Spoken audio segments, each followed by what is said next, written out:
Another week of fantasy football in the books, and while there are definitely some victories, I'd say we can keep close to our heart that we got right in the showdowns, the slate previews, and all of that. I will say the fantasy football season, the best ball season in particular, it's a bit of a dumpster fire right now. You got injuries coming out the wazoo. A lot of the week one victory lapping immediately blew up in people's faces. Cooper Kupp, probably the biggest one out there. Even Deebo Samuel getting some work with CMC out. It's a weird time in fantasy football, weird start to the year. So I would say in my opening little monologue here for you guys out there that are playing best ball for the first time, that are, even if you're just frustrated with your redraft teams, your best ball teams, with your whatever you're playing right now, it's a long season. There's a lot to go. The bad luck that's happened to you could easily hit somebody else. The variance could go your way, working a little bit better for you as opposed to against you. But right now is one of those times where I feel like the kick in the nards for best ball for fantasy football usually doesn't come maybe halfway through the season, 4 weeks in at least, where you see the injuries start to mount. But let's go into it here, and usually we'll start this video with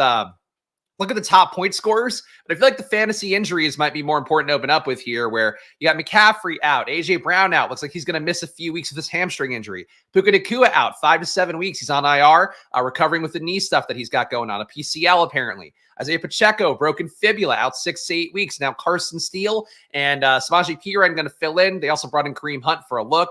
Deebo Samuel going to be out for a few weeks. I think he's also got a calf strain. So that's another early pick people loaded up on. Cooper Kupp, IR, out indefinitely for him with a lower leg injury. Joe Mixon, ankle, he should be okay. So that's one good news item. One guy that I liked who should not be dead in the water. Hopefully he won't miss this week, but came back in the game, so we got to assume he's going to be okay to go. Kenneth Walker out with an oblique. He's had a history of hernia stuff. That's not great. Charbonnet filled in pretty well with much less juice, I feel like, this weekend, but still did okay. Mostert, he's going to lead Achane to a glorious year that he might not have had otherwise, but he's out. Jordan Love out, seemingly getting closer to recovery. T. Higgins out, probably can be back soon, but we'll see how that goes with the contract situation. He's been publicly going against the idea that he's tanking a little bit because of his contract, but the contract is an issue. Jamar Chase not playing that hard with his contract an issue. Not a good scene for Cincinnati, which I've been saying since back in April, May. Evan Ingram week to week hurt his hamstring in practice before the game and warm-ups on Sunday, so that's not a good one. Ferguson and out, hopefully a short timeline. Keenan Allen out. He's had the injury going back to last year, so I don't know if his heel will ever be normal again. David Njoku, got to assume he'll be okay. Bad news, still playing with Deshaun Watson. Tua, brain dying? I don't know. He'll play at some point again, but probably, I guess, a month being out. And Hollywood Brown, an injury that I was taking the buying the dip on a little bit here. I think I got to 10%, maybe a little bit less than that on Hollywood Brown. Because, basically they were saying, hey, shoulder's going to be good to go. He's now probably out until January. So bad start, I think, or a tough start, one where it's hard to not be impacted by it in some way. If you have teams that are not impacted by it, I think you're feeling pretty good about it, but that's how the early look is.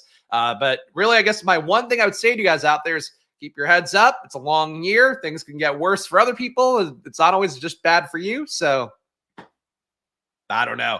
I don't know. Really hard to give a rainbow here when we are getting thunderstormed on injury-wise, usage-wise, and all that in the early part of the year. But shout out to the chat. We got some GMs. We got Justin here, Snowman here. Appreciate you guys being here. But let's get to our usual run of things. Of course, we'll look through all the top-scoring players overall, talk about where they're looking, talk about which guys I expect to continue, talk about which guys I expect to drop off. Let's look at it. And let's start with the man to thumbnail. Number one, Alvin Kamara puts up 43. Big part of why your line has moved or didn't move this week is likely how much Alvin Kamara you had. I think I'm about 7% on him, so could have had more. He was a guy that I think back in July, I was like, I really want to get more Kamara because I'm getting so much Montgomery. Instead, just kind of didn't get Kamara lined up the right way. Didn't get enough of them, I guess, to get where I needed to go. And the tough part for me is, as you guys know, if you watch the stream, I have been pumping the bags of the Saints from the moment that every tournament was open because of the fact that Derek Carr was going so late. At a certain point, Juwan Johnson was going so late. I tweeted it out, got a shitload of likes of my Derek Carr exposure as though I'm some sort of genius. Meanwhile, by the way, the Derek Carr exposure, not fucking helping with advance rates right now. I'll tell you that much. But still, great player, guy that I liked a lot. But because of the fact that Kamara, we had Kendra Miller for most of the offseason that we thought was going to be something, then he ends up immediately not being something. I just didn't correct enough on that one. So Kamara looking good. The workload's good. His efficiency's been okay so far as well. Week one, at least, was avoiding tackles at a decent clip. The usage is really the main thing here. If you're not getting why the Saints are good, of course, we talk about it a lot here, the reasons why. Saints, have not seen the numbers for week 2 yet, but overall, ton of motion again. Week 1, they had 90% motion on their plays. They're doing the thing that's basically like a cheat code to get guys open. They're doing it over and over and over again. So when you combine that with the fact that Derek Carr is now not competing with Taysom Hill for snaps at QB, he's just back there running out the plays, doing what he's supposed to do, and they're contractually tied to him. They're paying him a lot of money because there's no way out, because the Saints, as we know, if you're a regular football follower, perpetual cap hell for them. So the Saints should keep this going relatively. Teams will figure them out a little bit more. But for the most part, motion teams who are efficient doing it tend to be good all year. So I don't think the Saints are a mirage in any sort. I think the Saints and the Bucks going to be competing down the stretch for that NFC South title. Two teams that I think right now, look, it's early. They could certainly hit the skids. But I've really been encouraged by both the Saints and the Bucks. And they both have players up top here with Baker Mayfield and Alvin Kamara. 20% Cars, too much Olave and other dudes not hitting yet. Still great process. Yeah, I mean, that's the same thing that I'm at right now. I have a lot of Olave. Did not get as much Shaheed, a lot of Juwan Johnson. Certainly think Olave, a lot of the numbers out there, the average separation score from fantasy points, of course. Get out all the fantasy points data you want with promo code SPAGS25 there for 25% off. If you want to get a look at some of the data I look at, or at least a cheaper version than what I use for SIS, but equally good, is the fantasy points data. So check that out. I have to get a little ad for that. But basically for those, what they were saying with Olave is that he's been getting open. He's converting first downs at a high clip, which tends to correlate to fantasy performance. He's a positive EPA player generally in the past. He hasn't been so far from the numbers from week 1. But Olave's going to get better. It's not Rashid Shaheed's better than him. I think it's just the usage early on. At a certain point, defense is overcorrect, try to stop Shaheed. So Olave will get there. Really, at this point, anything you have that's a bet in this offense that's not A.T. Perry, that's not, I don't even know, that's not Kendre Miller, I think you're feeling pretty good about. Even Kendre, if Kamara were to get hurt, Kendre gets healthy, gets back out there, I guess he's got one more shot at having usefulness. But for right now, I think the Saints, to me, a team that if you're feeling good about, you should feel good about them because they are looking good. The question is really how high of an upside is there really? Carr crushed this week in a game that was mostly competitive, still didn't crest past 25 fantasy points, but beggars, choosers, etc. You don't really have to worry too much about that when you're getting 22-ish from Derek Carr. So there are 2 games the Saints are the answer to. Who are this year's Texans Bucks? I think you were asking about that, or somebody's asking about that in the Splash Play, the Squirt Squad VIP channel as well. And I would say, yeah, that's looking like it so far. I mean, the Texans, I think, are still the Commanders. It's not looking as exciting so far, but it also wasn't looking exciting for C.J. Stroud the first 2 weeks of last year. He had shown a little bit more passing game upside, but Jaden Daniels right now is top 5 in EPA in terms of QB per play numbers overall. So I think my bet on Jaden still feeling okay. The shitty part is that the pass game portion of that is not working at all. Terry McLaurin got more usage this week, but I think the Texans are the Commanders and the Bucks are probably the Saints. But in some respect, the Bucks of this year are also the Bucks of last year because new offense there. I think the offense looks better. I've had some doubts about Liam Cohen watching Kentucky's offense last year, and I guess, I don't know, maybe he didn't put his imprint on it enough. But this offense they're running for the Bucks this year looks like the best principles that Canales had last year with some of the best principles of the Rams stuff. So to me, for what they're doing right now, I think they hold, but certainly, variance can come their way. Saquon Barkley, the big game in week 1's carrying him up still right now. He's number 3 overall. Again, Saquon, we saw some of the good stuff yesterday, made some good plays, again, behind really good blocking from the Eagles. And then he has a crucial game-blowing catch where he drops that ball. He's smiling about it, not even realizing that Kirk Cousins was going to march down the field in exactly the kind of situation that you don't want to give Kirk Cousins.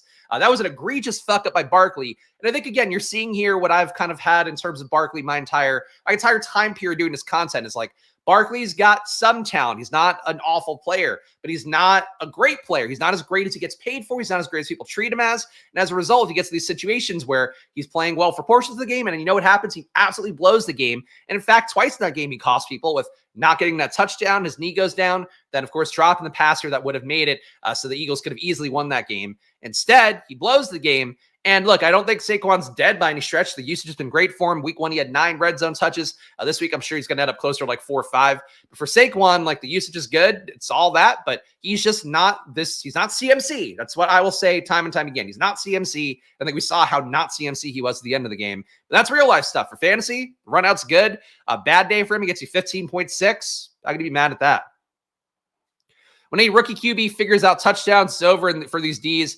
I mean, look, I will say for me, one of our guys, I think it was Speed, asked me in the Discord, or asked me, I guess, on a DM, which I look up. Don't DM me, please. but I do reply if I can. And he was asking me, should I bench McLaurin? Should I bench Jaden Daniels? And I'm like, I think you can bench McLaurin for right now, if you want to still think the usage is going to get better for him. Again, the targets went up this week. Hopefully the air yards go up next week is sort of what my hope would be for that.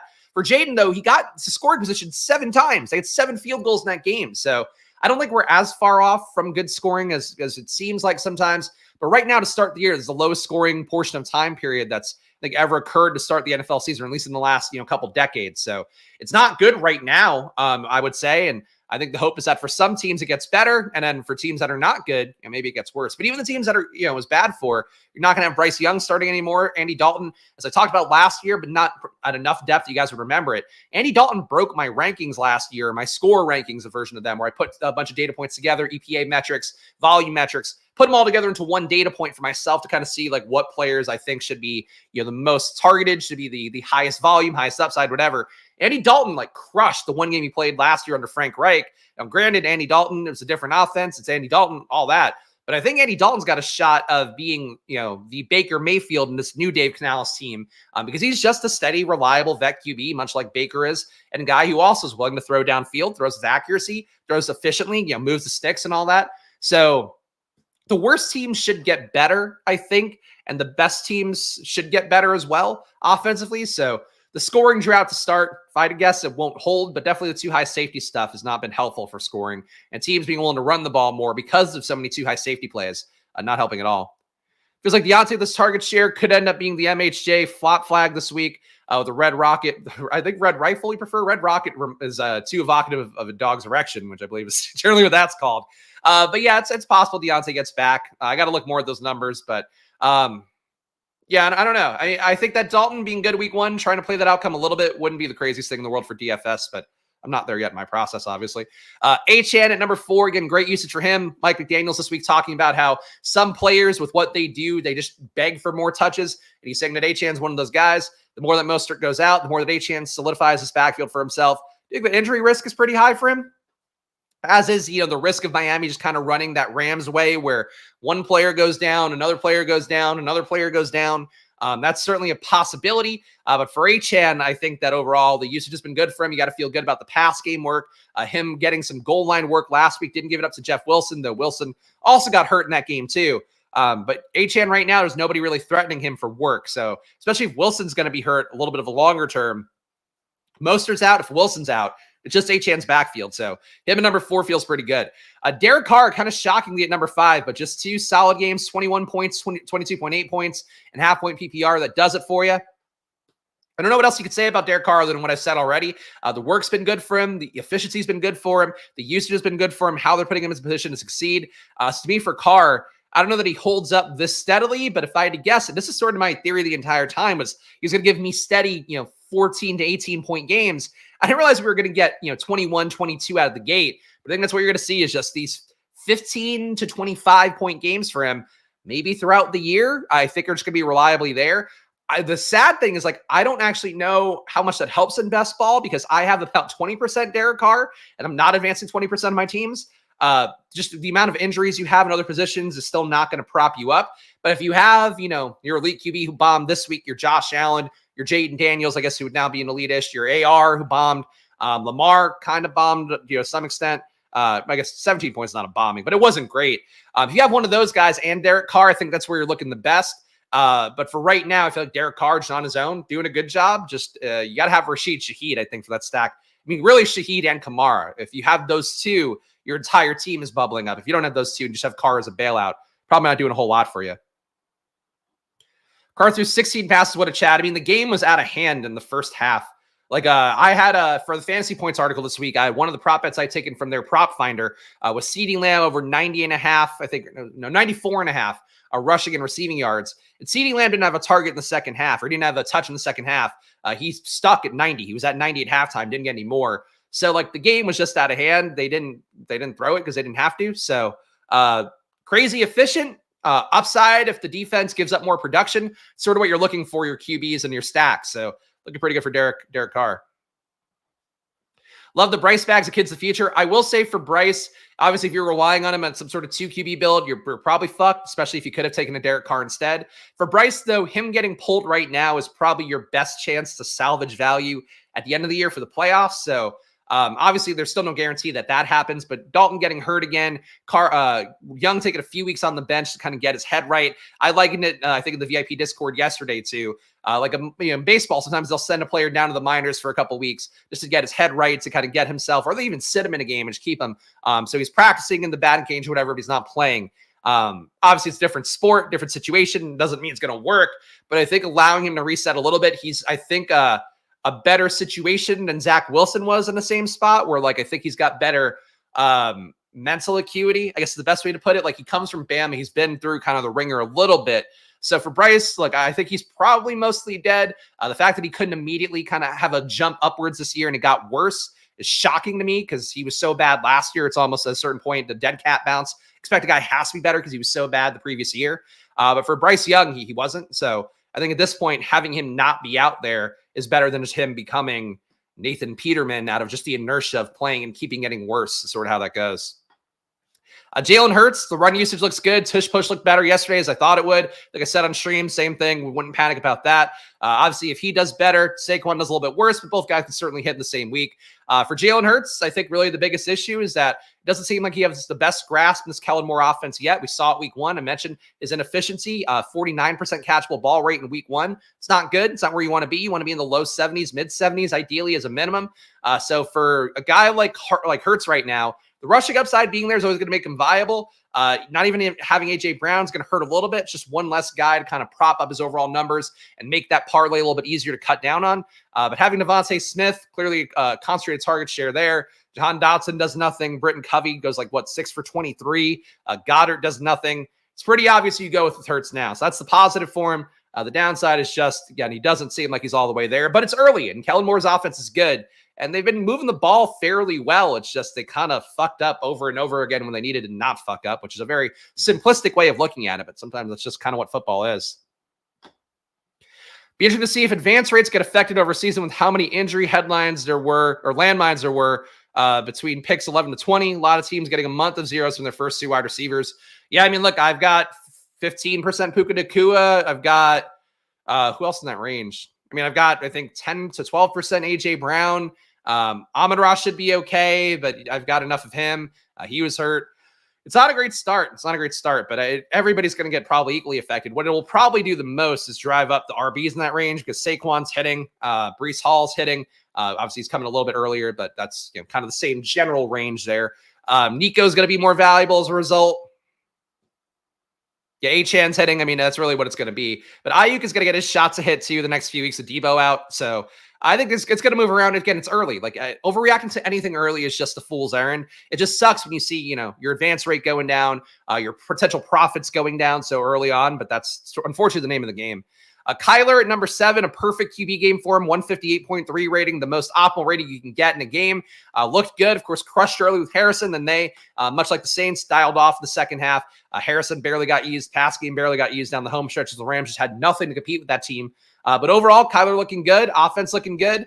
I would say for Kyler, I think that in general in this spot, he's one of my favorite plays. I talked about the Kyler Jaden Daniels combo being one of my favorites. I think with the usage they showed, the correction too, one of the biggest things for coaches that I think gets missed a little bit sometimes over the course of just all the information we have, us trying to overanalyze stuff too much, is when a coach just corrects in a major way and corrects in a very clever way, like Drew Petzing did, the offensive coordinator for the Cardinals, where it's all right, we have all this Harrison criticism. What do? We play immediately to his strengths, get him into space. His fucking speed didn't matter that much. He was still kind of slow, 20 miles per hour speed in that one touchdown he had, but still a guy where they immediately saw the solution to the problem that they had in week one and fixed it. And that's sort of what you want to see here. McBride still has a good game as well amidst that. Connor still has a good game. Didn't get to the 2 touchdowns I had in my fantasy points prop column, but did get the easy one he had at minus money, which minus money anytime touchdown. Don't do it. For James Conner, though, look, I think he's got a good year in front of him. Kyler's got a good year in front of him. I think the defense is not so good that there should be any sort of impediment on the offense, pushing the pedal to the metal.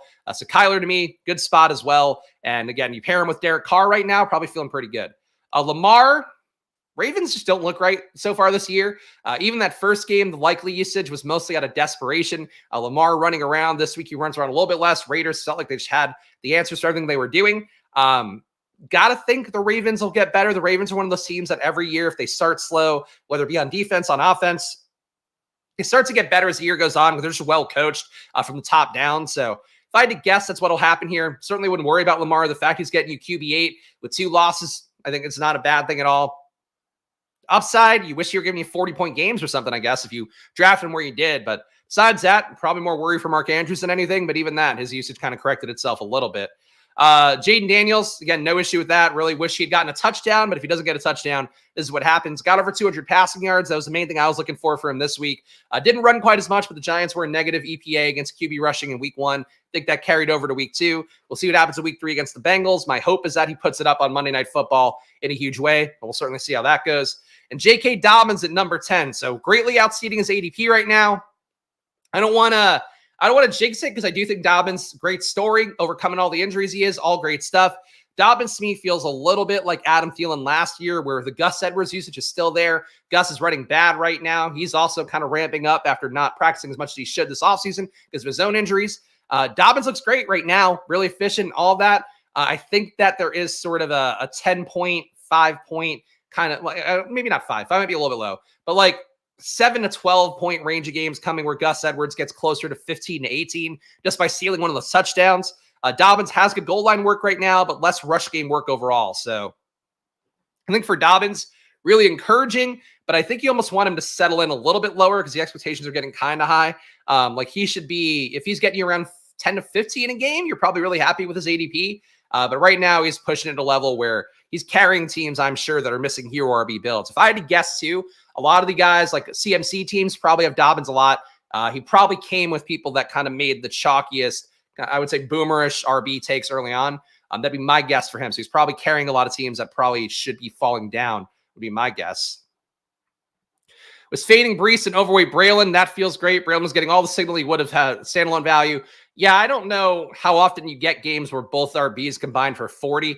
Granted, this Jets offense looks as fucking mid as I thought it would. So it's not a surprise. They obviously got the win in that game against a Tennessee team that also is not very good.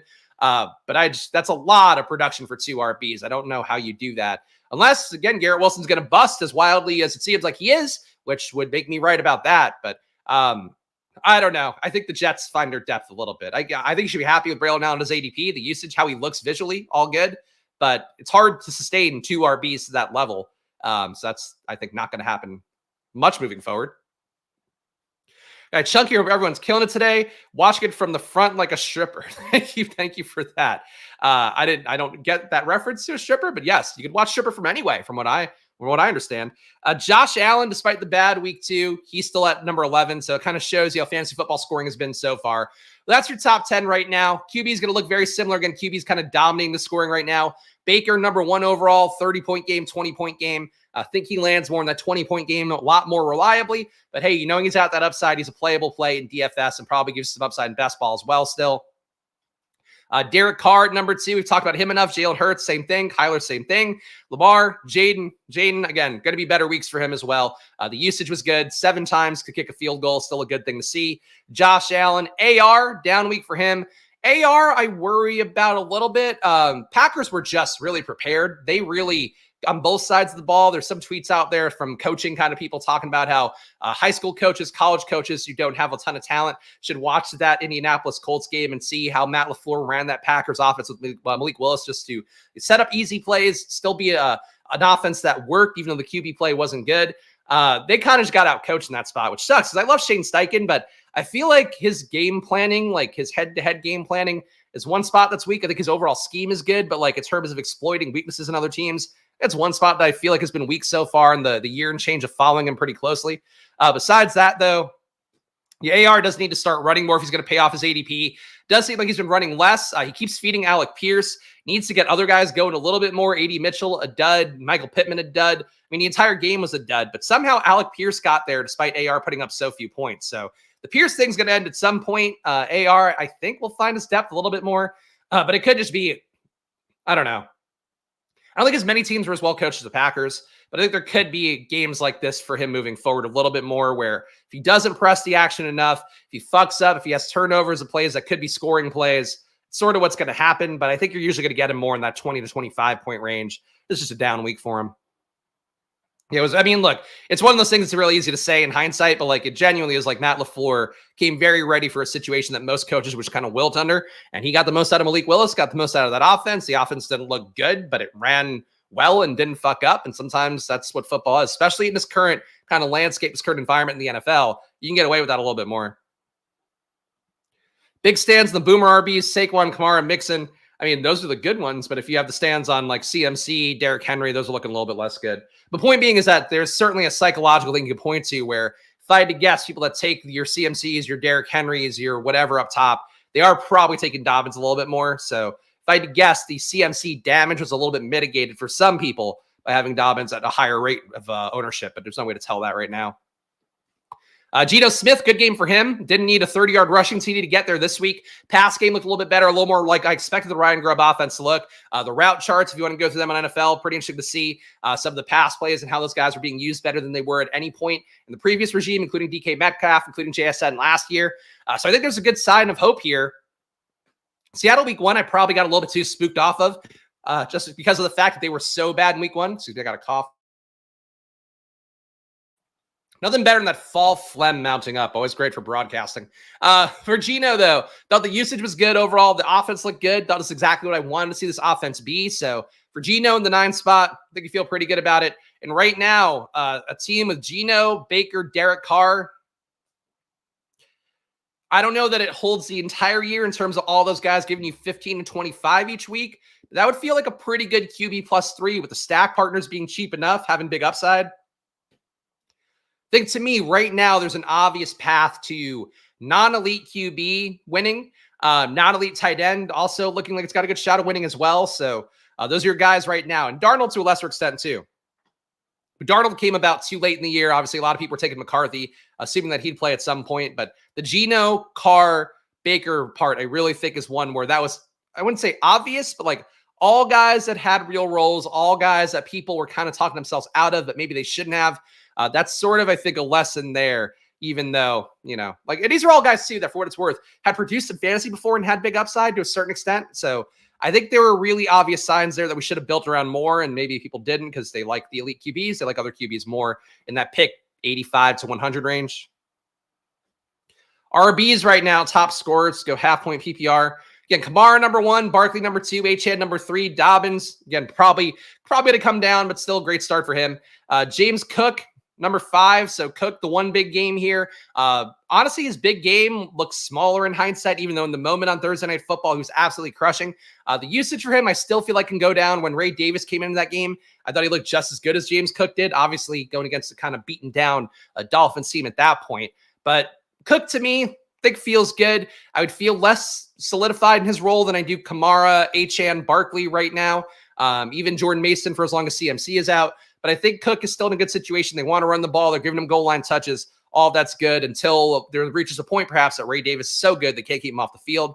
And that could happen. But I think for Cook, that's probably the main concern right now. Along with Josh Allen, of course. Like, no coincidence that Josh Allen has a dog shit day. James Cook has the good day. If Cook does well, Allen's going to come down. If Allen does well, Cook's probably going to come down.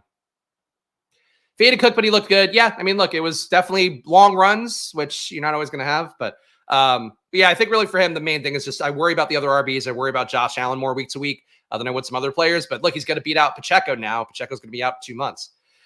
Jordan Mason looking good so far. Again, fucking really tilting for me that handcuffs hit this year after not hitting so majorly the last 2 years. This situation, Jordan Mason looks good. He gets regular work. I thought this game for him wasn't that good. He still puts up 16.9 points. So another player as well that probably got drafted by teams that I think had an early RB going and is probably propping him up. There really could be a lot of teams by the time, like assuming CMC comes back in, assuming a lot of the players that we assume come back in, or, you know, guys like J.K. Dobbins just get a little bit worse. I think by the time we get to like week 10, it's going to be a situation where there's a lot of RBs who are no longer producing for teams, and teams are just kind of holding on the hopes that those guys will stay and they'll hold their position. But if I had to guess, like week 10 to week 14 of the playoffs is when you're going to really need to make your run if you're suffering early on, because of the fact that like the Mason's going to be there for a while. Dobbins might be there to some extent for a while. Probably some other zero RB guys might come there for a while. It's going to be a little bit tough, I think, to predict here how it's going to go. Like if you're feeling really good about your teams early, but you know you have a lot of Mason, I would have a little bit of concern there because he's probably carried some teams that I'll say don't deserve where they're going to rank, but like it's mostly just, the points of it. Like they shouldn't be scoring as high as they are with a player from, going to the 180s kind of thing, who was just a pure handcuff. James Conner at number 7, tied with Breece Hall. Conner's workload being that good, Breece Hall's workload being that good. The concern for Breece Hall is just, again, that Braylon Allen usage. Like I said from day one, it didn't make sense to me how both Breece Hall and Garrett Wilson could hit. And then it didn't make sense to me how high Braylon Allen was going if people thought Breece Hall was going to hit. Still fundamentally believe those things. It's just we had an outlier game this week. But Garrett Wilson certainly didn't hit. So for Breece Hall, I would say the usage is really good. He's really strong. But Braylon Allen is good enough to get himself on the field, and that's not a good thing, I think, for Breece Hall. Just because of the fact that, like, the big value of Breece really is playing 100% of snaps. He's not even getting as much goal line work, and really, if he doesn't catch that one freakish touchdown catch he did, which, granted, great play, but, like, that's not a play you can rely on getting over and over again. A 30-yard touchdown pass for an RB making a sick end zone fade. Like, that doesn't happen very often. Breece needed that to get to 20.9, so if I had to say somebody's a little more fragile relative to ADP out of Breece Hall and Braylon Allen, I think it's Breece Hall. Like I think Breece Hall is a little fragile right now. That first one, like 15.8, it's going to beat out a lot of guys in injury times. But if these guys come back in, start scoring points, I think it looks a little bit less good. Saquon's closer to the CMC than Breece Hall is, sadly. Saquon's closer in terms of volume, not talent. But yes. Ramondre at number 9, good usage for him again. 16 points in a game that was not that good for New England. That's what you want to see. The work's there for him. He also gave up some production to Antonio Gibson this one, but again, still got 16 points. So Ramondre, feel pretty good about overall for him. Where he was going, he was a player that I started taking a lot. Right now, I think he's kind of one of those key guys in zero RB builds that you hope holds up as some of the big RB totals fall off. Guys like Kamara putting up 40 and all that. Mixon at number 10, despite having a really bad week 2. Ankle injury, no good for him. Still think the game script situation is going to be good for him overall in Houston. And the fact, too, that like Cam Akers is RB2. It's looking okay, but it's not that great. Pierce is banged up already. It's Mixon's backfield. So still like Mixon overall in this spot, but certainly the injury risk for an older guy, it'll be okay. I think this ankle injury will be okay. Another injury occurring. I mean, what are you going to say about that? Who else do we have to look at here? Pacheco, obviously going to fall off here at number 15. Gibbs behind Montgomery. I was taking Montgomery ahead. I mean, not ahead the entire year, but I was taking more Montgomery the entire year. Happy to see that. Brian Robs, another zero RB guy. You guys know I cape for one of my highest exposed guys. Happy to see him doing well. Also, really fast run times in terms of the miles per hour yesterday or on Sunday for Brian Robinson. So encouraging signs for him, including that Commanders offense again being more competitive and likely being due to some touchdowns after being in a field goal fest the other day. Derrick Henry being low. I feel like Aaron Jones is a little bit lower than he should be. Of course, the one goal line fumble this past week was not good for him. If you're looking at that one, we're at closer to a 15-point game, which would feel better, but he falls to 21. Josh Jacobs, I feel like a fairly impressive number 22 RB showing overall. He's looked pretty good, but that's how that's looking right now. Does 90 to 100 Ramondre clicks feel good a few weeks in? Yeah, I mean, even when he was going in the 80s, I thought he was still a better click than a lot of plays there. He should have been behind Kamara the entire time, obviously knowing what we know now, but besides that, I think he's I'm happy with my exposure there. Receivers, top scoring number 1 is Chris Godwin. So a guy we talked about throughout the year that I was honestly skeptical on. By the time we got to July, I was trying to make it up him a little bit. I think I got a little bit under 8% on Godwin. Might have gotten the flat 8%. But for Godwin, he's the lead scorer right now. They talked the entire offseason about trying to give him a Cooper Kupp role. It's one of the rare times where a team says that, and he actually comes through with the exact Cooper Kupp role you would expect with Rams principles. A half-point PPR to be putting up this much scoring by Chris Godwin, I think is a huge win for him. And full-point PPR, you got to assume he's doing like even better. Yeah, 22, 24 there. So Godwin right now looking like a great pick. One that I was blind to for a little bit too long in the summer. Then when I woke up to it, I wasn't going to my way for it enough. Got enough Godwin to feel okay about it, but in his range, he's going to kill Marquise Brown teams. He's probably going to kill Xavier Worthy teams.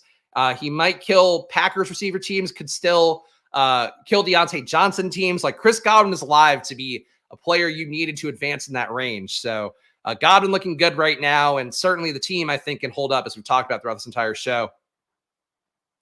Godwin being this year's Pittman by cost, the only offseason take I've gotten right so far. Yeah, I mean, relative to ADPs, I guess that does make some sense. Certainly a lot more logic going to a Godwin with Baker Mayfield than there would be going to Pittman with AR, but sometimes the price tag just works. Guys who I think are half point or full point PPR kind of plays at a rank and half point PPR you don't feel the best about. maybe something to keep in mind there, because last year I was all over Pittman. This year I was less into Godwin just because I caught the priors on him too much for last year, even knowing what we knew about it. But got too close to Fields' exposure, so I'll live with that. But he and Evans, I should have been a little more woke too. I just didn't believe in Liam Cohen. He was one offensive coordinator coming. I just didn't believe in based on his previous track record. No, I'm late in the stream, but Achane trending to be a potential number 1 overall pick next year. I don't know that an RB will go number 1 overall, but I guess it depends how the receivers do. It's possible he'll be in the hunt, but we got a long year. It's 2 weeks in. I can't make that projection 2 weeks in. Pass rate's so nice in Tampa. Yeah, they are passing a lot, and it also probably helps that Rachaad White is like dog shit, and Bucky Irving they don't like enough yet to give him that full role. Something to watch, though, for the Bucky Irving exposure. Bucky this week, Rachaad White got banged up. Bucky came in, I thought looked better than White right away. It's been the case now for 2 straight weeks for Bucky Irving. So things can move around a little bit in Tampa. Like the run game's get a little better at some point. But for right now, they're just passing a shitload because they can't really get anything done on the ground. Nico Collins looking good. Wide receiver 2 overall. Get another guy who I took a lot in that spot in the second round. Probably should have prioritized more at the 1-2 turn, to be honest. But I did like Marvin Harrison enough. Did like Drake London enough. I think came through well enough for us yesterday to feel okay about that play. For Nico, though, the bet on Houston's really the thing. I think it's going to be more concentrated for him than it seemed possible. Again, it's only 2 weeks, but Nico's usage to me looks better than Diggs, looks better than Tank's. People want to keep wish casting Tank. People probably want Diggs to fail, but I think he'll do a little better than that. I think those guys are okay, but it's like Nico's wide receiver core for the most part. His usage is the best, and he looks the best. He's efficient. He's doing everything well. Nico holding up here would not shock me at all. Jaden Reed at number 3, again, carrying that week 1 score, is still propping him up here. It's going to get a lot worse for him until Jordan Love comes back in, and even then there's going to be bouncing around games, ping-ponging high total games for the wide receiver core. But Jordan Reed at wide receiver 3 kind of tells you, I think, how the season has been so far. Jefferson gets hurt last game, should be good to go, though. Apparently it's just a quad bruise. He's at wide receiver 4 right now. If I had to guess, he gets to wide receiver 1 pretty fast this year. Nobody else amongst the top receivers really coming for him. Godwin could hold, but I don't think he will. Jefferson, to me, most likely be wide receiver 1 pretty fast, as long as he can stay healthy, obviously. That 90-something yard touchdown play maybe gave him a little more fluke luck than I'm giving credit for right now, but he's just the best receiver in football who's going to be on the field, and his QB is not, encumbered otherwise like Tyreek's is, let's say. So for Justin Jefferson, to me, I think you got to feel pretty good about having him, and thankfully I've got about 2x the field on him. Alec Pierce carrying drafters teams for me, carrying some BBM teams. It was nice to get him for free in drafts. It feels like the flimsiest play out of all these top guys. And I think that's a pretty safe claim to make, actually. Alec Pierce has improved. Happy to see it. Don't think this lasts. Pittman's got to get more work. Everybody's got to get more work besides him. No, advance rates aren't everything. It's only week 2, but I'm at 50%, 142 drafts. Let's go. All right. Well, I'm the exact opposite, Sean, so I'm not rooting for you at all. But really right now, again, advance rates really matter very little. They matter very little in week 14. They matter even less right now. Some people who advanced 50% of their teams last year in BBM, when it really mattered that you wanted to do that because you were cash money, didn't advance a single team to week 15. So just like really, again, not to damper your enthusiasm, not to rain anybody's parade, but like it's important to stay measured on both sides of the equation where you're running good. Like last week I got a 25% advance rate. This week I'm at like 15%, not to spoil it, but like it's going to flip around a little bit here, especially when you have as many injuries as we do. Having a good advance rate right now might just mean injury luck, which is not the sign of a good team. Which, it's still advancing. It's still a good team, but like individually, each team might not actually be good. You might just be the most healthy team in your pod, which is not actually, again, a substitute for a good team. So just measure, everything measured. JMO, not that Sean wasn't measured, but for you guys out there, measured. Rashid Shaheed. Oh, is he doing this on every stream? Oh, it's even cornier that he's like way too proud of it.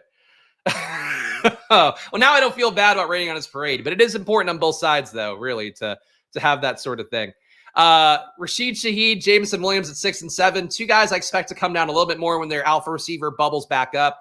Happy with their performances so far. JMO in particular, I loaded up on. Shaheed's price tag, it's hard for me to pinpoint down throughout best ball. It sucks to have such a big Carr bet and not have Shaheed, but still have enough Olave with Carr. I think that pays off over the course of time. For right now, Shaheed, though, just keeps breaking 1 big touchdown a week, and that's enough to do it. When he loses that, it's going to be not enough. Oh, it's the first time. Okay, so never mind. I take it back. Sean, not as guilty as Sus Edwards made him seem up top. Malik Neighbors, big week for him. Unfortunately, it took a 65% target share to get there. It's not the most efficient game in the world against a really soft defense. Still, as I mentioned, Daniel Jones looked good enough. In fact, won the Millie Maker this week. So that's probably enough to keep the Boo Birds at bay, to keep the benching him Birds at bay for a little bit. Maybe build some confidence, too, for him and that team is what you would hope for Daniel Jones. One chart, I forget who saw tweeted out. It's either Sam Sherman, Hayden Winks, one of those, one of the data people that puts on all those little plot point graph kind of things. But there was like basically looking at Bryce Young's EPA versus Daniel Jones' EPA. And it's important to keep in mind, going to be important to keep in mind that Daniel Jones, like, he's bad, but he's like average. He's like mediocre bad. Whereas a Bryce Young is like catastrophically bad, where he's like ruining teams and playing like the worst player to ever play QB in the entire NFL. So different levels of bad. And I do think Daniel Jones, it's important to remember, he's more at like the middle of the tier, not that great bad. So that's your hope for Daniel Jones. He could just keep being average, could keep feeding Neighbors, can run a little bit more as he recovers from this ACL, build some more confidence, a little more dexterity on that. But Neighbors, to me, I think a little bit of a worry to see him have to get that much volume, that much usage to prop up. That said, he's got the most deep targets in the league, so like Neighbors is still going to have some upside. And I love Neighbors as a talent, but it's gonna be tough. It's gonna be tough. He also did not take losing that game well. He was like fucking verklempt on the sidelines on that one. For Malik Neighbors, there'll be upside, but it's obvious predictable as it was this past week. Cooper Kupp gonna be out for a while. Not good. He's not gonna hold up in the top 10, would be my guess. Debo, not going to hold up in the top 10. There we go. Another guy here. So the top 10 is going to move around a lot. Expecting Alec Pierce, expecting Debo, expecting Kupp to fall out, expecting Jameson Williams and Shaheed to fall out, expecting Reed to fall out. So if I had to guess, top 10 2 weeks from now, if not next week, is going to look a lot different. But we'll talk about that when we get there, I guess.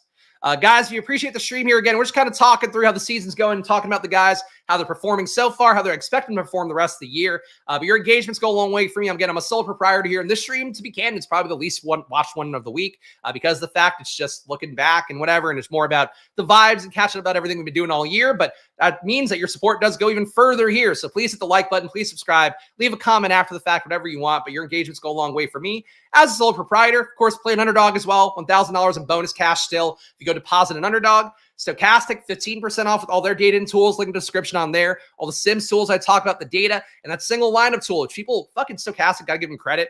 They had 2 people finish in the chopping 100K or chopping $1 million in the Millie Maker yesterday with their lineups tools. One of them was using a Sims tool, I know for a fact. So got to give Stochastic credit. I'm using the solver more, but Stochastic Sim's been cleaning up early. So if you want to get some data in your life, some tools in your life, Stochastic, 15% off the promo code SPLASH. Check the link in the description. And of course, the solver too, which I enjoy, even though I did not profit yesterday, unfortunately. Just did not have the right combo and too much Jahan Dotson. I got to stop chasing best ball bags and DFS to say it to you guys. I need to slap myself in the face and say it to myself before DFS slates. Top receivers, we covered that. Tight ends, and then we'll get to my exposures. Isaiah Likely, number 1 still, which again shows you how bad tight end was, given that Likely put up 3.6 points this past week. Likely's usage was down. He was still on the field a good amount, but again, he didn't have the broken plays quite as much this week.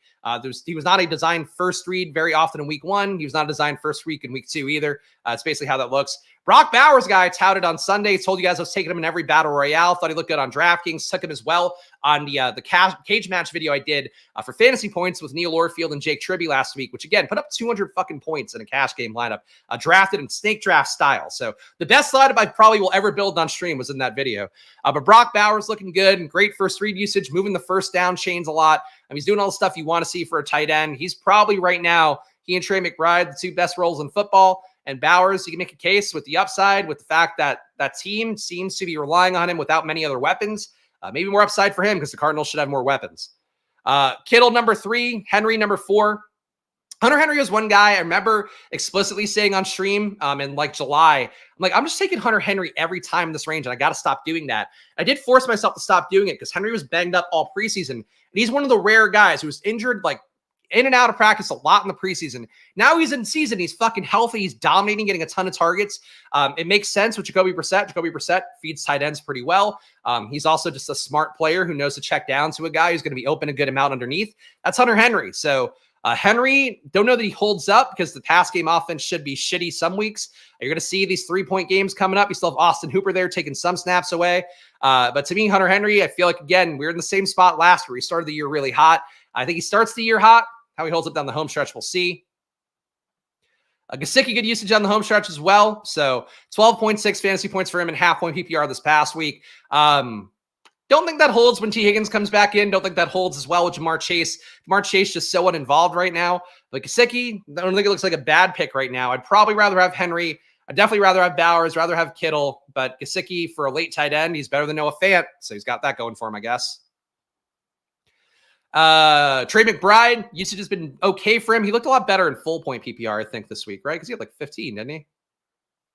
I thought he got into 15. All right, McBride, 12.7 points in full point PPR. His usage has been okay. Same thing again for him.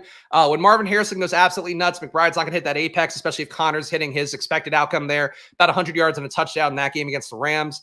So McBride, I think there are better days coming. Feel a little bit better about him than I do Laporta and those guys, the Kelsey Andrews tier for sure. I took McBride above those guys throughout the entire draft season, so it feels okay now, but it doesn't feel like it's like the sturdiest thing in the world. It doesn't feel like it's something that I expect McBride to beat these guys handily all year, given that he's put up only 15.2 points overall. But I think McBride's usage is okay. He's got to get some touchdowns going at some point. Things will look a little bit better. Okay. All right. So here we go. Sus did pull the chat. So Sean did in fact do it. I guess he hadn't said anywhere else today. Might be how Sean would defend it, but there you go. Who's that Underdog guy who said we don't know if Bowers is good because he didn't test the combine? Oh, Josh Norris, I think might have said that at some point. I mean, he was saying that in general about like how you're missing a part of the picture, but yeah, look, I don't think we need to dunk on anybody for the Bowers thing. Though Adam, to his credit, was dugging on Bowers. I also love Bowers. I just like the price tag for him at one point got a little bit hard to pinpoint, where he was like had a late 90s ADP and he was going 80 sometimes. I just couldn't get him. But look, Bowers to me, I think coming through right away. The biggest thing for him, and I think it's something to keep in mind that, well, I don't know, because Laporta did this well, but Laporta is also kind of bombing this year. But the way that Bowers takes like shit targets and turns them into pretty good ones to very good ones, I think is a skill that sometimes gets a little bit missed amidst all this stuff, where Bowers wasn't like a high ADOT guy. Like Luke Musgrave in college was a high ADOT guy, and he had good production as a result of that, good efficiency as a result of just getting targeted downfield. Bowers is getting targeted by the line of scrimmage at Georgia and was making plays happen with a lot of yards after catch stuff. I think for tight end, having that be a little bit more valuable looks pretty good. But for Bowers overall, I mean, he's definitely, I think, talent-wise looking better than everybody else in the league, but he's also in a situation where once Adams gets a little bit better, Bowers pulls back. It's just the push-pull of all the stuff. Pitts at number 7 here. Really awful. Just 13.5 points, and that's enough to be tight end 7. Zach Ertz had an okay day. Still not putting in touchdowns. Really, both these guys not getting touchdowns. Ertz and McLaurin is hurting them, and and Daniels as well this week. But Ertz, top 10. Good sign for Ben Sinnott, maybe some point this year. For right now, the Sinnott fucked up one play, went offsides on a play where they could have scored a touchdown. That wasn't a great thing for Sinnott. He's getting some snaps, but like Ertz is getting more targets, and really nobody's getting targets in that offense besides the shitty ones McLaurin is getting. So Washington needs to get better. I hope they do. For right now, it's like a little bit tough for the pass game, even though it's not Jaden's fault. I defend my beautiful boy. Foster Moreau still top 10 despite putting up a 0 this week. Tight end is bad. Chig puts up 3 this week, still top 10. It is awful for everybody. How far down? Andrews is at 15 to 7.1 points this week. Where's Kelsey? Kelsey's at 28. I was really aggressive in my Kelsey fade this year. Talked throughout the year about how didn't feel like he could get there because of the fact he's just not investing in himself the way that players at his age usually do. I didn't think it was going to be this bad. I got to tell you, I really didn't think it was going to be this bad, but it's looking pretty bad. Dalton Schultz looking pretty bad as well. I think Joe Mixon being there is taking more touchdown upside away than I would like to see. Schultz, the whole bet for me on him was just him getting touchdowns, and when everybody's covering the good receivers, that still can happen over the course of a year, but he's now giving snaps away to Cade Stover and Brevin Knight. Brevin Jordan, sorry. Brevin Knight would be an old point guard for the Grizzlies. Brevin Jordan as well. It seemed like Stover might have passed him in snaps on Sunday night. I didn't check the count yet. For Schultz, though, not a bet that makes me happy right now, but at least he's top 30. I guess he's better than Travis Kelce. If you have anybody who's better than Travis Kelce, you could just hold that as your claim to fame, no matter what the tight end is. Sam Laporta, better than Travis Kelce. Johnny Smith, better than Travis Kelce. Noah Fant, not better than Travis Kelce. That hurts. That hurts. Even Juwan Johnson, I think. Oh, Juwan Johnson's tight end 14. All right. There we go. Shout out Darnell Washington. There we go. We aren't in panic mode for McLaurin. Not in panic mode. If you were in a redraft league, I could see benching him, but I wouldn't. The fact that, again, the target share got higher this week. He didn't get any deep shots, which sucks. Like, he had 2 the week before and then got none this week. But that was a little bit of a scheme thing. They didn't hold in there and take the shots they should have. So it is what it is. I worry about McLaurin for sure as one of my highest exposed guys. But I think he'll have spike weeks. I think the issue might just be that for right now, we just have to take joy in the fact he's outscoring Marquise Brown. He's going to outscore Worthy some weeks, hopefully. I guess that's it. I think people told themselves a lot of stories about a lot of tight ends being elite when the position really only has ever 2 to 4 guys that truly matter. I guess that's true. I think we just saw enough tight ends start to bubble up that it felt like there was a tight end renaissance. You know, kind of began a couple years ago in the Super Bowl when it was the Kelce Goddard Super Bowl, and it was like a lot of teams then went out of their way to get big draft capital at tight end because they saw the important role those tight ends had. So I think it's okay to assume that. The issue to me is really that tight ends are in the block a lot more this year. A lot of tight ends as well, not playing as efficiently out of the slot so far. It'll get better, but to start the year, I feel like to start the year, tight end often looks like dog shit. Like, people might forget, but last year, Sam Laporta was tight end 1 for a large part of the year. And it wasn't because he was having good games. It was because he was giving you like 5 to 12 every game. He had a couple good games in there, but like, it wasn't like he was like crushing it. He just had one spike week in like week 4 or something like that. And everything else just kind of okay games that were there. Doesn't take a lot to win tight end. So that's mostly how I feel about it. But that's also why, you know, I would only take 1 elite tight end and would try to take a lot of late tight ends. So that's it. Is there any hope for Kyle Pitts? I don't think there's no hope, but it doesn't look great for him. I do think that Ray McLeod fucks things up a lot. I rewatched all the Falcons game before the Monday Night Football game yesterday. So I just wanted to see how Kirk Cousins was, because in my mind, from what I saw, Kirk wasn't as bad as social media made it look. He didn't have as much velocity on passes, didn't step into them, didn't do the drop back stuff, all that. But he got the ball where it was supposed to go. So, like, I watched that entire game. What stood out to me, though, was, like, how good Ray McLeod was. Ray McLeod kept getting to space, kept getting open over and over again last week. This week, kind of the same thing, not as much great results downfield. Drake London being better also hurt that. But I think that McLeod being okay, Mooney also being okay, it's probably what's going to hurt Pitts the most. Pitts is just not getting concentration the way that he needs. And it sucks for Pitts, but I don't know. Pitts is in a loss case. He's still top 7, but like he's probably more like every tight end than you want to see. And I don't think he's got the floor of a Brock Bowers. So that's kind of what hurts Pitts. Always hope for Kyle Pitts as long as he runs 100% routes, but he didn't do that this week. They basically went to more 11 personnel, less 12 personnel because they didn't have Charlie Warner as much. And they played Ray McLeod more. We'll see the full snap count after the week, when I do all my data uploads tomorrow. But yeah, basically like the usage was different this week where he was, Kyle Pitts is rotating with Charlie Warner instead of playing alongside him. And obviously that can change week to week for sure. Yeah, I saw that tweet too. I saw it. Adam claiming that one. But I think that was Hayden Wiggs put that out maybe. So a post from Hayden that said that showdown SD wide receivers. I don't know what we're saying here. That Washington wide receivers? Oh, what is why did you put in SD?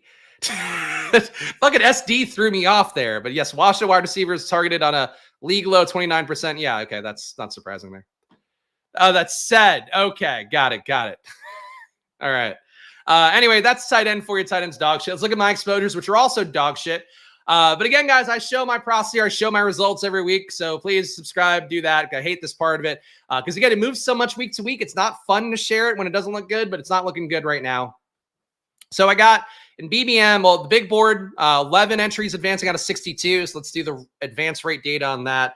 It's under average, though. You're supposed to advance 25% of your lineups right now. 11 divided by 62. See, I'm advancing 18% of my big board teams. My best big board team right now. And there is one that's like crushing. All right, so this one, my Stroud Baker team has 320 points through a couple weeks. We're up 58 on second place for right now. We got Stroud, Baker, Kamara, Tony Pollard, Zamir White. Zamir White pick didn't look good for the first 2 weeks, though. What was a public Coach Speak Index had it. A quote from Antonio Pierce saying that like he's determined to get Zamir White 20 touches. That was his promise. He's going to try to do it. So I guess there's still hope for Zamir White, even though we're not seeing it right now. Brian Robinson, Jerome Ford. Jerome Ford came down this week as Deontay Foreman's usage came up. I don't know that that's going to hold, but it wasn't a great sign for Ford after being the bell cow in week 1. Charbonnet here getting the work from Walker. Tank Bigsby, really good RB room in this big board. So I avoided every landmine possible. Got guys that are playing pretty well. Feeling good about that. Receiver room here, Amon-Ra, Nico Collins, Mike Evans, Cooper Kupp. That's going to hurt. Calvin Ridley, Xavier Leggett, Noah Brown.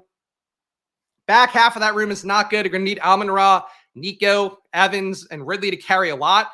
It's a decent top 4 to carry a lot, but if one of those guys gets hurt, we are fucked because Leggett's not going to get there for a while, and Noah Brown is not really involved. Tight end, Jonnu Smith, Juwan Johnson, Gesicki, Davis Allen. So this is what it takes to put up 320 points in 2 weeks in the big board. I don't think this team is like particularly impressive besides 0 RB room. So I think that it's a good team. I don't know that it holds, but feeling good about it right now. Anything else besides that? I have to go through to see the scores on my phone, see if there's any of these other teams worth showing. This one with Hurts and Jaden has 290. So here's the Panthers this week. Need to see something. Yeah, a game could shoot out now because of Andy Dalton being there. He really is going to put up a lot more production and try to produce a lot more, which could lead to mistakes than we've seen for the Panthers in the last 2 years. Jalen Hurts here, so getting some good points there overall between those two guys. Brian Robinson, Chase Brown, Jerome Ford, Khalil Herbert. Braylon Allen gave me points this week. J.K. Dobbins. So another 0 RB team here where most of the guys are still alive. Dylan Labe and inactive Hurts. A.J. Brown hurts. He'll be out a few weeks, of course. Nico Collins, Devontae Smith. Terry McLaurin's been bad, but again, he's got more points than Hollywood Brown, so we got that going for us.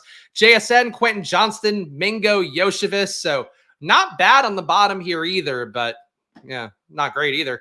Bowers, Hunter Henry, Ben Sinnott. It's the kind of teams that are working right now for me in the big board. This is back in the big board. So I really got weird with it back then. And also at that point, I was like, Minshew's definitely going to start. And in Best Ball Mania, I talked myself out of it. So that's how that goes. So in Best Ball Mania right now, I believe I'm advancing 15% of my teams. It's 770 by 35. So I'm advancing 22 teams out of 150, which is a 15% advance rate, which again, that's when I made the finals a couple years ago. I did it with under 14%. So being there doesn't scare me, but it sucks because I was at 25% last week. My top team is, I believe, this one. Let me just make sure. Really wish Underdog would show the scores on laptops as well. But my top scoring BBM team is, in fact, this one here with 297 points. Stroud, Darnold. So I did take the Darnold stab here. Kamara, Aaron Jones, Pollard, Charbonnet, Bucky Irving, and Keaton Mitchell, a low-owned Week 17 guy. This must have been early in the draft cycle because I did not do that much very late. Jefferson, Nico, Neighbors, Tank, Pickens, Wicks, A.D. Mitchell. Our receivers are healthy. What a treat. And we'd have Hawkinson coming at some point. Tight end room's going to have to suffer until then. The good news is that if ever there were a period for these guys to suffer at tight end, now is going to be it with everybody else sucking. Hawkinson comes back and at some point maybe is good, would be the hope here. But happy with this team. Not the kind of team I would have expected. We got Houston-Baltimore correlation as well. We have Minnesota.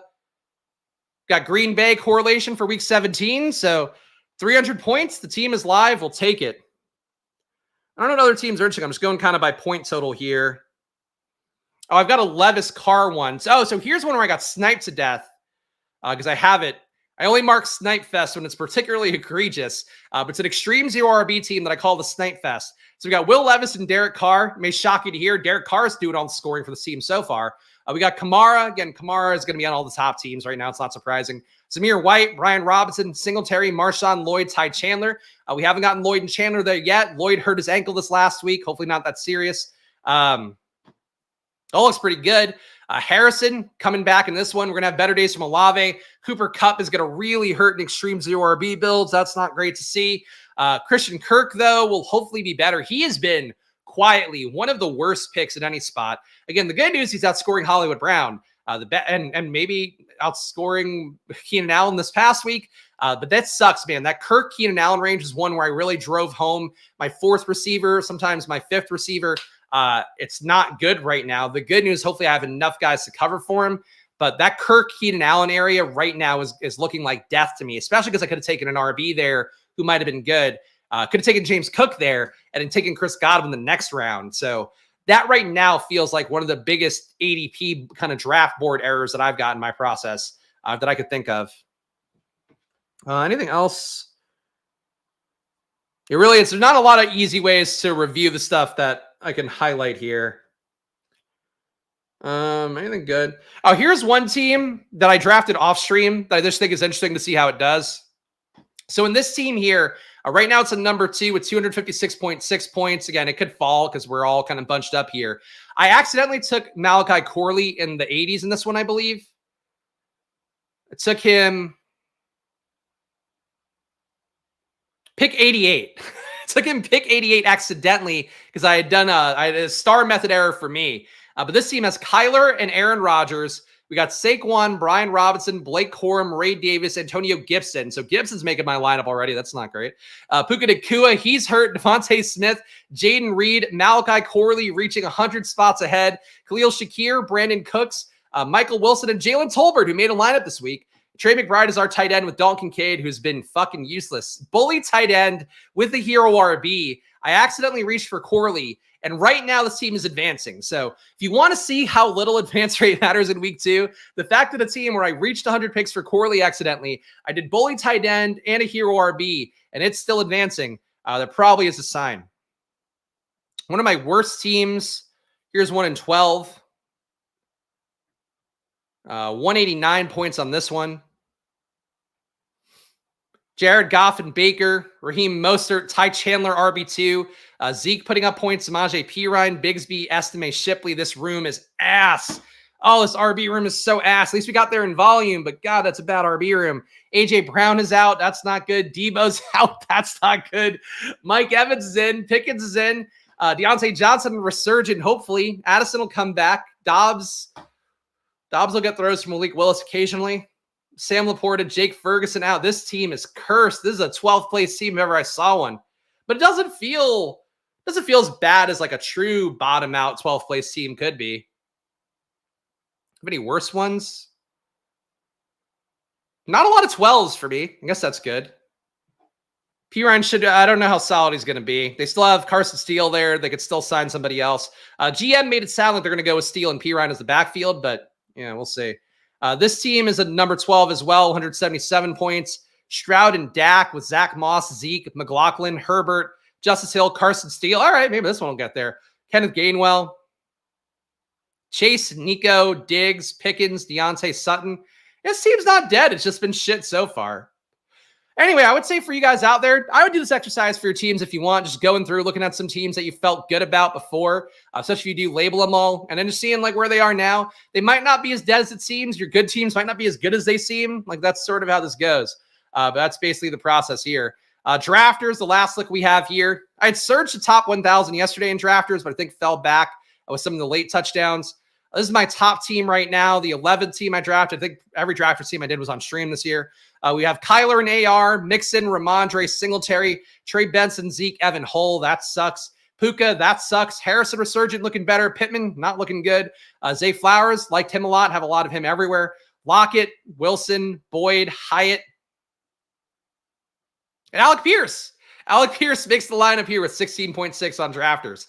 Hunter Henry and Jonnu make the team this week. It's not bad. Doesn't feel like a top team, though. My other team, AR and Jaden. So my two top teams are ARs, which I'm happy to have. Achane Kamara on this one, so I went with the Hero RB build.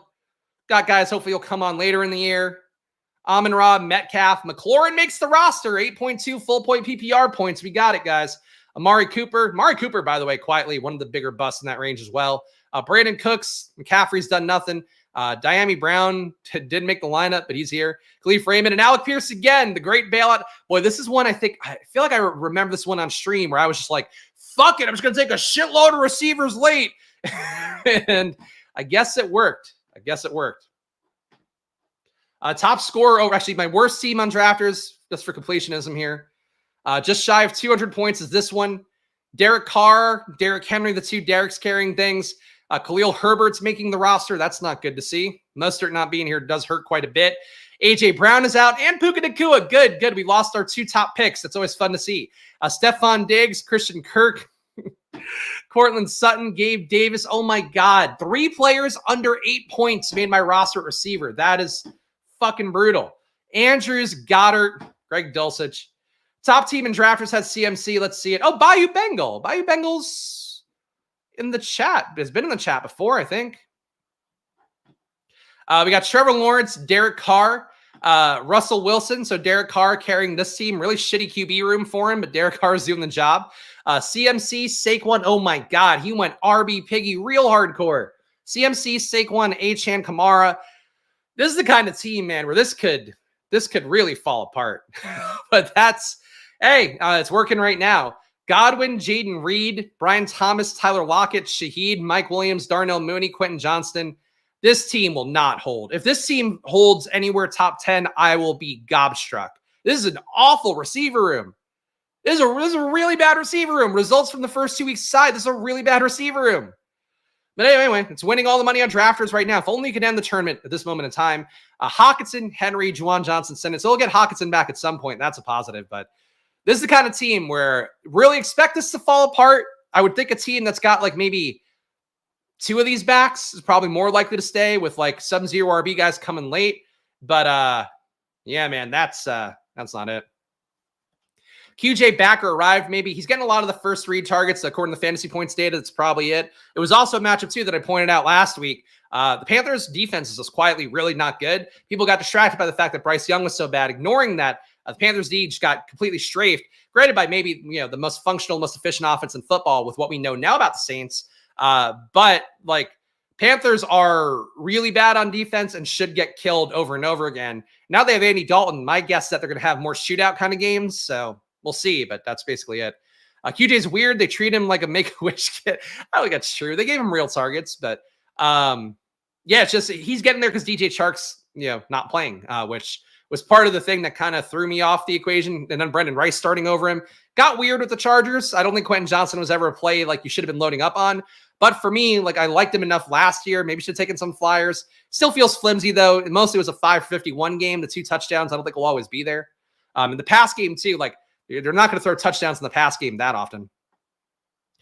Saints good or Cowboys bad? Saints good. Saints good. Cowboys are not that bad. The Saints are going to be really efficient against everybody running motion. That's basically it. Being a Saints fan right now helps win the big money. That's basically it. Being a Saints fan or being someone that thought Derek Carr was too cheap. Hopefully those 2 will be it. But those are our teams, guys. Again, it's a shitty week for me in terms of exposure, in terms of the advance rates, rather. It doesn't feel good, but like that's why I'll show it here. I'll take the ding and just show you my process here on stream. But basically, look, when you have a lot of injuries, and we all have a good amount of injuries, is how the first month's going to go. Maybe right now, the first 8 weeks of the season. So you're going to have to be resilient. You're going to have to be mentally strong here. I don't have to be mentally strong if these teams get worse. But the only thing that'll help me do that is if you guys subscribe down below, hit the like button, leave a comment. Of course, this is just part of what I do here every week. Mondays, I do the showdown video for Monday Night Football. A lot of you guys watch that one. I appreciate that. Tuesdays, I do my best ball review show / just looking at the fantasy season overall. Talk about who I expect to stand, who I expect to fall back down to earth. Thursdays, showdown video. Friday, full slate preview. Sunday morning, my final takes. And I'm going to stick to no video on Wednesday for now, just because I like that being my day-to-day and a day to kind of reset on my process. So hopefully you guys don't mind that, but probably not going to be doing streams on Wednesday at 11 a.m. For at least for now. But more to come here on Splash Play. Check out Stochastic. Again, their Sims tools. Of course, when I'm not using them to start the year, using the solver more. They're crushing right now. But again, they just are a great tool, especially if you just want to pick lineups out and use your own brain to kind of figure out of a batch of 10,000 how to get unique and how to find lineups that have good ROIs, but still are ones you want to play. Really would recommend it a lot. Stochastic right now. They're hot. And if you want to follow a product that's hot and winning people a lot of money, 15% off with the promo code SPLASH on Stochastic. And the solver is still a great tool as well. Will be one I continue to build lineups with. Stochastic winners be damned. But I do like the control you have on the solver. Check that out with the link in the description as well. Underdog, promo code SPLASH, $1,000 deposit match. If you're drafting best ball, battle royale teams, go ahead and use the best ball overlay. That still going as well. $10 off means you're getting all the overlay tool data for the battle royales for $20 for your first month. So check it out, bestballoverlay.com. Promo code SPLASH on there. And thank you to the fine folks. I meant to update this morning, but Canva was down. I couldn't update the image, but we got a few new members on here to add on. But you too could be on this list and get a VIP Discord, my data sheet every week, as well as a video I do going game by game, talking about the advanced analytics with Sports Info Solutions, fantasy points, Pro Football Reference. I talk about it all in one weekly video here, and it's been providing me an edge, so hopefully it has for you guys as well. Talked about Godwin last week again, and pretty much every piece of content I did. So I feel like if you're tailing my content, it's a good time to do it. But follow me at Chris Spags. Follow the show at Splash Play Pod. Back tomorrow with back Thursday with more. I gotta get used to that. Back Thursday with more, guys. I'll see you guys then. Enjoy your days, and of course, good luck. Bye bye.